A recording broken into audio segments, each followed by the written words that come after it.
Fred Film Radio. I'm Federica Scarpa from the 80th edition of the Rome Film Fest, and today I'm in company of Thomas Napper and Halle Bennett, director and protagonist of WIDOW CLIQUOT in the Grand Public section. What drew you to Barbe-Nicole's story? Fundamentally, I got a text from my friend Joe Wright, and he asked me what I was doing. And I live in New Zealand, and I was in wine country, but 12,500 miles away. And he asked me if I would be interested and sent me the script. And I read it, and I fell in love with Barbe-Nicole and Francois immediately, and I fell in love with the scene where they're under the covers and he's talking to her about what he wants their marriage to be, and he says, let us be a secret, let us live in a hideaway. And what he's proposing is a kind of equality. In 1799 he's proposing equality to his young wife, and that they should live equally. And I found that statement and that idea, I felt like I had to make the film. And I've only made a few films, but all the films I've made have been very personal for me and very driven by a personal idea. And I am driven by the idea of the importance of equality, and I'm driven by the idea that women have a powerful part to play in society. And I wouldn't describe myself as a feminist, but I would say I was raised by women, and I see the film as a statement that I feel is important. That her identity ultimately is not dependent upon a man. Her identity is singular to her, and she rejects the idea of marriage at the end of the film, and I feel that is a very important statement for people to see. Your statement mentioned that WIDOW CLIQUOT is a unique and personal ghost story. Yes. And could you elaborate on how you approach telling Barbe-Nicole through this particular narrative style? Yes, I kept saying when we were filming, I feel like we're making a ghost story, and the producer kept looking at me, and she was like, mm-hmm, but I don't think she really believed me or understood it, and I don't know that I have made a ghost story, but I think what drew me to, or the thing that kept pushing me forward, was the idea that half of the film is about a person who is dead, and it's about how Barbe-Nicole remembers and recalls and revisits and re-feels. She re-feels her life in memories. And as the film progresses, we feel at the beginning that their romantic love was positive, that it was good. And then as the story progresses, her memories become more complex. Her memories become negative. Her memories become traumatic. Her memories become violent. Her memories become scary. And I feel this is a very interesting way of dealing with trauma. Actually, this is sort of something I can relate to personally, because I grew up in an alcoholic home. My father was an alcoholic, and if I think about my memories as a child, I always think about happy memories. I always think about my happy memories with my father and doing something nice. But if I think and sit with those memories and go further into them, I can pull things out of the shadows, and I can remember things that weren't nice, or that were traumatic, or that were upsetting. And the film, I think, is like this. As we go deeper into the film, we realize that her life has not been perfect. And actually, as we come to the final memory, and as we come to the final realization of what her husband was like, she is released. And in that final moment, she's released and allowed to be herself, I think. So it's about it's about acceptance, I think. And the film also portrays the vineyard as both a psychological prison, let's say, but also a place of liberation for Barbe-Nicole. Can you elaborate the symbolism of this setting and how it reflects the complexities of the character? We, partly because of budget, the story was much bigger. It had sections in St. Petersburg and Paris and Amsterdam and London, and her story is very European and very global in a way. And by the time I joined the project, there were still some scenes outside. There were still scenes where she went to Reins and where she goes traveling about. And I was really attracted to the idea that she becomes contained within the vineyard, because it becomes then a psychological space, psycho-geographical space, where her full identity is realized. So the idea in dreams, a house is the self. If you dream of a house, it's meant to somehow reflect your identity. So if it's a big house with many rooms, or a small house, or a basement, you have different versions of yourself in a house.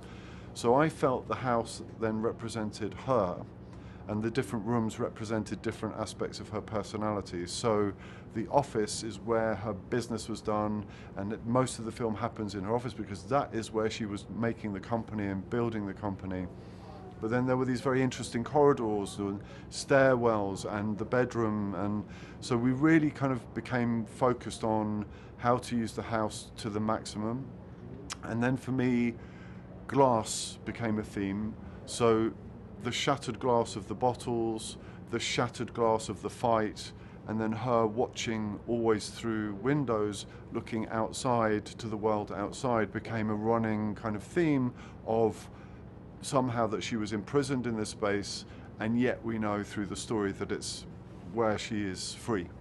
So it's both, it's a contradiction of she never leaves, but she doesn't need to, it's her paradise. It's like a Garden of Eden. Thank you very much. Pleasure. Really good questions. Thank you. Barbe-Nicole is a brave, courageous character. How did you prepare for the role, and what was the most challenging scene or aspect of portraying her? My favorite, I love filming. I love being on set, but I also really love the process of developing character. I spend a lot of time. I have to have a couple months to develop a character. I loved making this. It's like a relationship, but through that through relationships, you learn more about yourself as well. And so I feel like I learned a lot about myself through that process, and that was really exciting for me.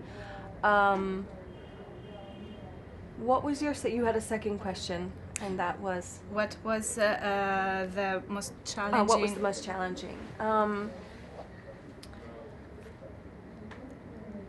I think if you do the work, if you do all of that prep work, the job doesn't feel challenging anymore. It just feels like a really exciting, exploratory process where there are no challenges. There are obstacles, but that's almost the most exciting part, is overcoming the obstacle, because you learn through doing that. And talking about relationships, Barbe-Nicole and Francois are very complex characters, but they have this great chemistry between them. And what do you believe is the most profound aspect of their characters' journeys, and how they influence each other's path?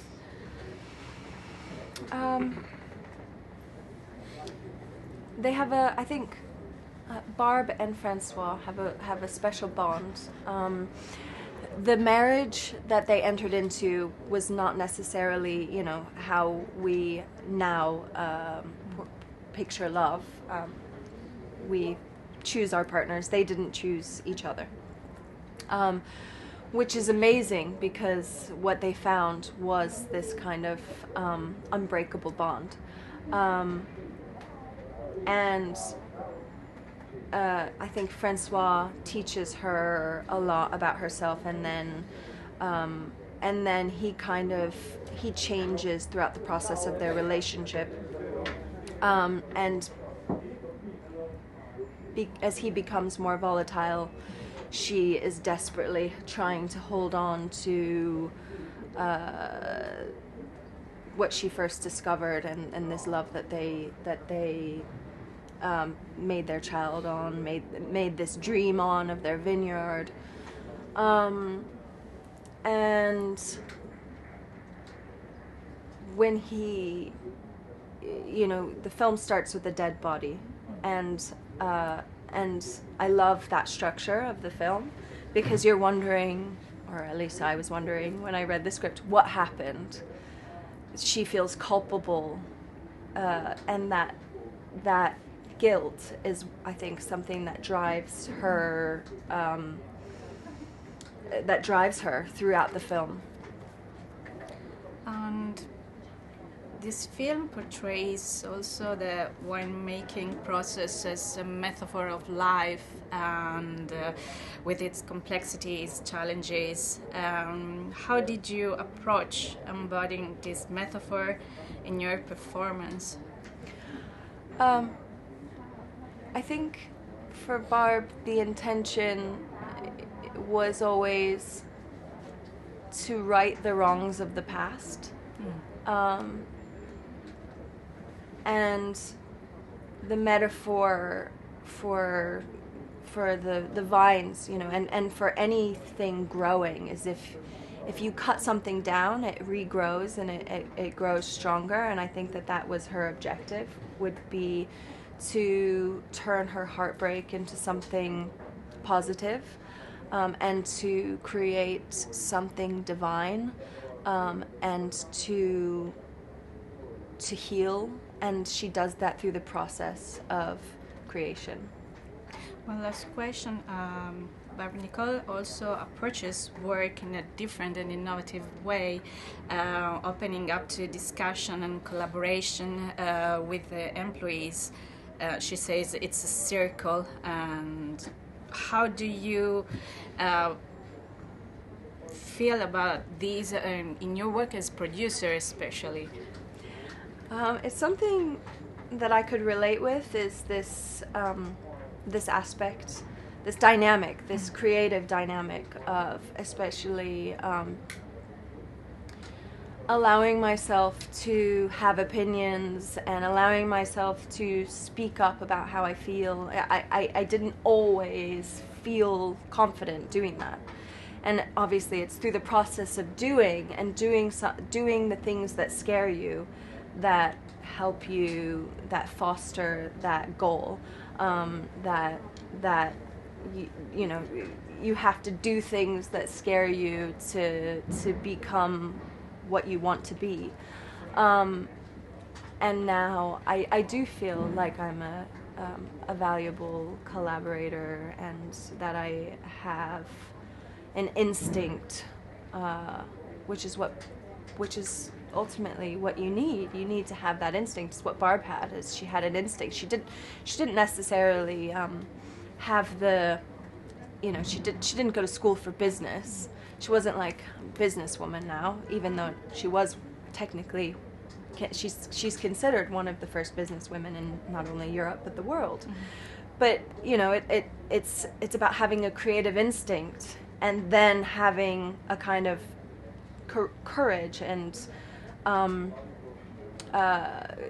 bravery to speak your mind and envision yourself as that creator, and also have that kind of petri dish of like for Clicquot, it was her workshop, and she could, but she was always filled with doubt, and then she had to overcome that. Thank you very much. Thank you. And we've been talking with Thomas Napper and Halle Bennett, director and protagonist of WIDOW CLIQUOT at the Grand Public section here at the Rome Film Fest. I'm Federica Scarpa, and this is Fred, the Festival Insider.